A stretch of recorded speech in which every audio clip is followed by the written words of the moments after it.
So hey guys, welcome back to OJ Story, and today we are at 3D Research Institute at Chawakad. Here is where these researchers have gotten into making genes, different genes for plants, and in specific today we are talking about sorghum. Here what is going on, we have selected and developing drought-tolerant sorghum, which matures in just 70 days. So I developed it for places like Karamoja. The reason I'm not put it on the market is once a farmer gets this, plants once,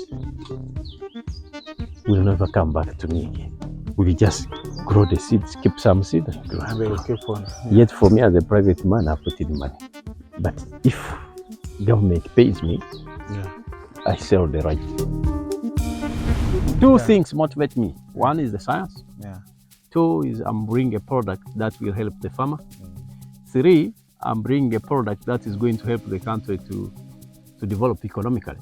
Because when you make money, the government will tax you, and they will do the road. So today we want to meet Dr. Clet Wandui so that he can tell us what is actually going on the farm, and we can get to learn something about what sorghum can do for us and how important is this work that he's doing to the normal person in Uganda. The scientists in the region, we are developing the sorghum mainly for food, because food is a big challenge in the area. But then I also have my own personal interest, like developing quick maturing sorghum. We want such to be bred for places where climate change is a big problem, like Karamoja, where every year people have to depend on the leaf food. Yet the rains that are there are good enough for the sorghum to actually be very, very productive. You know, most of Africa is literally in that kind of bracket where there's more of sun than even rainfall. So this is an important product that for me, I'm looking at now as like your cream product That's correct. Needs to be literally put out there. And we have had problems of drought in Karamoja. We have all heard about that. People are dying, the cattle are dying, and what solutions are there other than?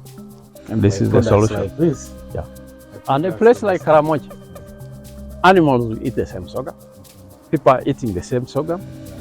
It is doing very well in their dry environment. So this is a big solution. Now the other thing about this one is sweet. You must have heard of the sorghum where they make beers from. Exactly. So the high glucose or sugar content in this sorghum makes it easier to get more sugars that are fermented to produce alcohol. So on top of the food, the feed, also the ethanol or alcohol is created out of this sorghum. Then we have the residues that will be left as animal feed, and this will boost the production of cattle, goats, sheep, pig, and that will contribute to making people have more meat, more milk at more affordable prices. And when cattle is not going to the garden, its productivity also increases because it spends a lot of energy moving. There are also a lot of ticks in the wild. So they will have controlled and saved farmers the amount of money that the farmers lose in managing the ticks. To me as a breeder, I would prefer where I give you go and plant. Next season you come and buy, you go and plant, such that I also remain in business. Now with this one, if you take, you only need one seed. Once it grows, you have many more seed. Multiply this, you get many, and you continue. So the options that I have now is to sell this to government because it is a drought-tolerant crop or resistant for dry places. 2 months you have harvested and people are harvesting food. It's also important to realize that sorghum is important for many things in creating food, first of all, since many people eat the kalo, bread, if you can say. So apart from that, we have people who make their local brews like ajono for the itisots. And we can also talk about the creation of ethanol, alcohol. Those who like to take alcohol, this is used for creating that. So we also want to get to know about the challenges. What challenges do we face as people who are in sorghum production? So this is one of the problems we face. Birds can eat everything you can see and leave you with nothing. But if more farmers are growing, then even when we have covered, you see they come and eat because now they know. They know, for example, that where we have covered there is something. So talking about birds, as you can see, there is a bowl of genets. So in order to get the attention of the birds away from the sorghum, the birds get to see the groundnuts first and they eat the groundnuts. So that's a smart thing. Guys, you have to be smart. These guys are being smart. Yeah, this is the other challenge. We have ergot disease. So this fungal disease makes the seeds to develop a sticky product, and that sticky makes the seeds not to develop into to grow. So it's a common problem on a number of varieties. Then we also have a number of stalk borers, the insects that eat the stalk, and once it eats the stalk, the nutrients don't move from the ground to the sorghum, and that affects. Yeah, but one of the things we do in the breeding process is some varieties are naturally resistant. So when we do multi-environmental trials, we also check against the pests and diseases. So the variety that is highly attacked by the pests and diseases is not released. So we only take those that are resistant. Then obviously, because we are private, research is extremely expensive. You need to pay a lot of attention, both managing the weeds, people being in the ground to make sure they chase the birds, because it's not a production plot. So it becomes extremely expensive to hire people who are paid very well to make sure that they keep the gardens and the research plots clear. And obviously the termites eat, and you can find, if they attack here, you can find the whole of this garden is down. The equipment that is used for measuring the actual content of sugar in this, because we are here in Uganda and most of these equipment are in countries like Europe, China, America. By the time you order and it comes, it takes long. A very cheap equipment reaches here when it's expensive. Then the turnover. You hire people, you train them, and when you're in the middle of the experiment, someone tells you, I've got another job, because you see, our security in private sector, you are not guaranteed money every time. So it really affects our work. Apart from profits, what else motivates you to do this work? I'm a scientist. I'm a genetist, and my business as a genetist would have stopped at finding out which genes in this sorghum makes it to have more sugar. Which genes in this sorghum makes it to become perennial. Now, once we identify, then we give it to breeders and say, friends, this one has this gene, has this gene. Now, as a scientist, when I discover the genes, I'm happy because I publish, and my peers will know that I've done that. Now, if I'm being paid by government, that will be enough satisfaction. But now, because I'm privately employed, the idea is now, if I discover that gene, I would want to patent it, such that those who want to use it to put in other crops to become perennial, they pay me some money.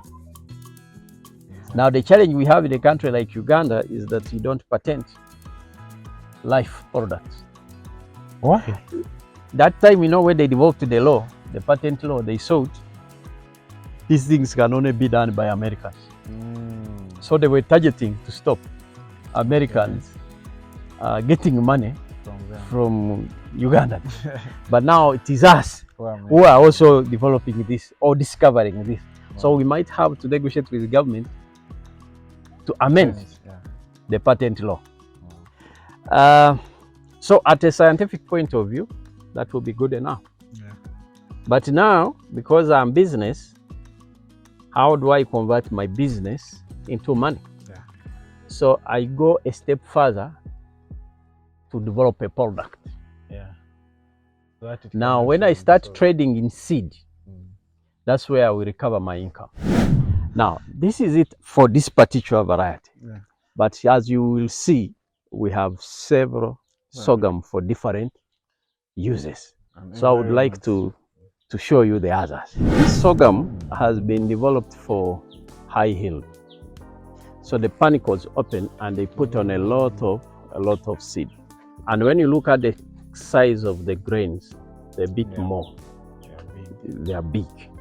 And because you see the head is completely out, so cutting is very simple. You will realize that some of them are preferred more by birds than others. The ones that birds are eating more are the ones that we are developing for alcohol, because they are sweet. Yeah. The ones that they don't like have high tannin content, and that is not very palatable to them. And those are the ones that many will use for food. What is the difference between this type of sorghum and the other one? In terms of health, this gives you little. Yeah. But this matures very fast. And remember, we are also developing this for perennial characters. Yeah. So you keep harvesting to compensate for the loss. size. Now, if there is drought, this one will not put on. So this is for places like Uganda here. Places like Uganda and places that have relatively high rain. At least sorghum is generally drought tolerant, but also the amount of rain received varies. How many types of sorghum breeds have you created so far? In this particular plot, we have 107 different varieties. This sorghum has very high sugar content in both the stem and in the seed. Very high. So we are developing it for feed and ethanol production mainly. So the whole of this stem, you can extract the ethanol, which is alcohol. Not only the seeds. Yes, the stem now. Wow. This stem has as much sugar as the sugarcane. Oh my So in God. places where sugarcane cannot grow, This can actually be these are hybrid sorghums. Can people actually eat this stem? Yes. It is just like sugarcane. Oh. It's just like sugarcane. It has more liquid in it, Yeah. and it is sweet. Is it also drought resistant, or it's for Now this one is not drought resistant. Yeah. This one will mature at about 115 days, which is 3 months and a half. As compared to sugarcane, these actually are not very hard, so Yeah. the cattle can still eat. Yes, they will eat them as feed. People here naturally like red sorghum for food. Yeah. Because people who eat the millet and the sorghum bread, they want bread which is brown. They don't want it white. Yeah. So this is why we have this as a varieties. Wow. Now, incidentally, for these ones, birds don't like them so much. So this one, we are developing it for biomass. We just need more leaf. So the whole of this can be chopped and given to livestock. How long does this take? This will take you approximately 150 days. That is 5 months to 6 months if you are interested in the seed. But if you are interested in the feed for livestock, because for feed, you want more biomass, more leaf, more stems coming up, and that's where your interest is. So rather than going for other types of feed for animals, this is very good, because also now in the stem, it has sugar in it. Wow. Yeah. So does it also keep growing like the other one? That is the character that we want to eventually introduce. Because Uganda, where we are going, people who are now beginning to produce dairy cattle, Frisians, or the exotic animals, their business is to eat and produce milk. Exactly. Even the beef, their business is to eat, put on meat. Now you want to give it a meal which has most of the nutrients it wants. And that is what we are trying. It's like that farmer of livestock is in business, and for us who are producing feed, we're in business. Hence the reason we are investing in this, because we see a lot of future. Like Saudi Arabia has been importing feed from Sudan and Djibouti, but mainly from Sudan. Now, Sudanese production is not as good as, say, the environment in Uganda. So the market for Ugandan, especially if we can afford to move the goods cheaply from Uganda to the coast, this is going to be big business, because we'll be supplying the Arab countries with our livestock feed. Now, our farmers have also been making losses, because you can imagine, you grow a whole crop like this, and all that the farmer takes is the head. Only. All this is money. All this is money. So we want the farmers to make more money. Now, to us, we also want a situation where these people keep coming and also paying us some money. But if government can't, I mean, they pay us by us selling them the seed. But if the government can buy, then we can make the open pollinated varieties free for them. But when we develop now hybrid, you will come back and buy, because if you don't come back to buy, the production will keep going down. So you will still be in business, but you recognize that you will have to come to me to get the same for you to increase your production. You will find some are putting on slow, the others are putting on more, the others are growing that. So, but if you want to get uniform crop growing very well, like now what we see here, you will have to come back and buy.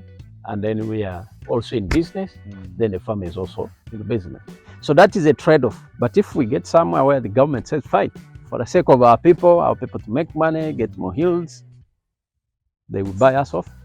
We will let them have that, then we develop other varieties. Now, sorghum has so many other uses. You can make bread from sorghum, so we can reduce on the imports of wheat for making bread, making chapatis, mandazis in the country. For sure. Yes. And the product similar to cornflakes, Weetabix, a product similar, because all those are products coming from cereals. And this is something that we want also to try with the different varieties that we are having. Now, the problem of birds is also going to be very easily solved, because when you have very many farmers growing, the birds will eat, scatter themselves, and you still have enough yield. We are spending so much money importing barley for making beer. But sorghum is a very good alternative crop for making beer. So this will be very good. So by making beer from local products, you are promoting the local farmer. So we are solving the problem of jobs, saving forex for the country. So not revenue is not going out, and the money is being recycled within the country. So talking about that, don't you think there is a huge problem with education of the farmers, because most farmers are doing this for just eating? Yeah, we will have to do a lot of media campaigns, for example. Because if you have a product and the product, because they don't know. They don't know it even is there. So, but the other thing is now to bring in the technology that will enable us make the different products. And now when we bring in that is now what is calling in for agro-industrialization. But as scientists, we may not have the money to be able to bring in those equipment. So that's when now the government support becomes important, when the banks become important, because the banks can fund us to be able, but again, you don't have to go for the ordinary loan, because this is something that we have to take some time. So the interesting thing about this is that we are having matoke inside here. We are having literally different plants, but we can still have very good yield. Actually, we did this very deliberately. Yeah. Farmers in Uganda, this is a kind of a typical This is how we do things. farmers do things. You find banana, you find trees, you find what? Everything. You find some beans here. Beans. Yeah. This is a typical environment. Everything is there. But you see, it's doing well. Yeah. But we have places where it is purely, like our site in Kayunga is purely sorghum. The site in Kwen is purely sorghum. And that is, so we are able to see different things. I mean, you see the difference. Yeah. So how is that doing so far?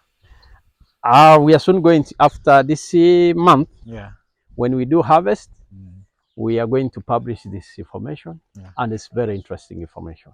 Wow. Yeah, but production and mixed stand so far is showing it's promising, comparable well. Wow. Yeah. How can people actually access this? Or this is not yet in the market? When you do crossing and you get your first product, you want to be sure that this project, once this sorghum once planted, it will remain uniform. Yeah. Like now, you can see most of them are relatively the same. Yeah. Now, after this, you will have to do what we call multi-environment trials. Yeah. So you do it, say, in Uganda here, in somewhere in the east, the north, the west, for at least 2 seasons. Now, if the production is stable, that's when we shall apply to the Ministry of Agriculture to allow this to be released to the farmers. So we'll put together all that data and submit to them. Now, sometimes they even go ahead to independently verify that the data we have given them is true, is exactly what it is. Sometimes we need to invite them on ground to see when we are doing this. To see what's actually happening. The stages now, at that stage, once we officially release, that's now the ministry officially release, but it will be under the product released in the government, but it's a private product. Then we can use now the normal seed distribution channels for it to reach the farmers. That's when now the government comes in to subsidize some of the efforts that can make this seed to reach them. And sometimes the government can come in and buy the seed and distribute to the farmer. NGOs do that all the time. Which is way fast. Yeah. After all this science, there's been a thing of made in Uganda. When a person hears this has been made in Uganda, there's a way people look at it. People have always looked at products that way. They would rather buy something from China than buy from Uganda. What do you think about that? We have to change that narrative. We have to change that narrative because many people out there don't know. They don't know that these things are possible and are done by ourselves. So we have to change that narrative. And that's when they will begin to know that, oh, so good things, or we have people who have brains as smart as those we assume other people have. Because we are comparable. By the time you can collaborate, that means because people don't just pick anybody. They know there is something that they are going to benefit by you working together. Obviously, there's a lot we learn from them, but there's also a lot they know we do. And for a long time, you know, Ugandans go and study in these countries. So, and when you study in the same class with those people, then it means that's the difference. You should be able to do those that others are doing. Means you're getting the same knowledge. But one thing that we can assure Ugandans is that we have so much, and we have very many Ugandans that are knowledgeable. And by us working with scientists in advanced countries, we are able to produce many, many products that will benefit our society. So sorghum has been a staple food in many parts of Africa, as you can hear, Sudan, and also places like Eastern Uganda and places like Northern Uganda. Sorghum is a food that has been kind of drought resistant, but these guys have created a strain that is way more resistant, and also it gets to mature quickly. So just imagine, you know, producing this kind of product. I think in places like Karamoja, we can chase away the problem of famine. This has been a big problem because in the past few years, there's been climate change. And with climate change, there's been a problem of famine, and under treaty, this is what we are trying to tackle: food security for Ugandans. It's important that the people of Uganda, and of course for them to create wealth and be able to engage in other developmental issues in the nation, that they get to have just basic things, food. If there's no food, people are gonna die. So we want to get to combat this. And this is important for this kind of research institutes to exist. And one of the reasons, I'm keeping this away from you, if you just take one seed, you'll have Can start stolen. a whole generation. Exactly. So, yeah, I can become, you'll have rendered all of my effort useless.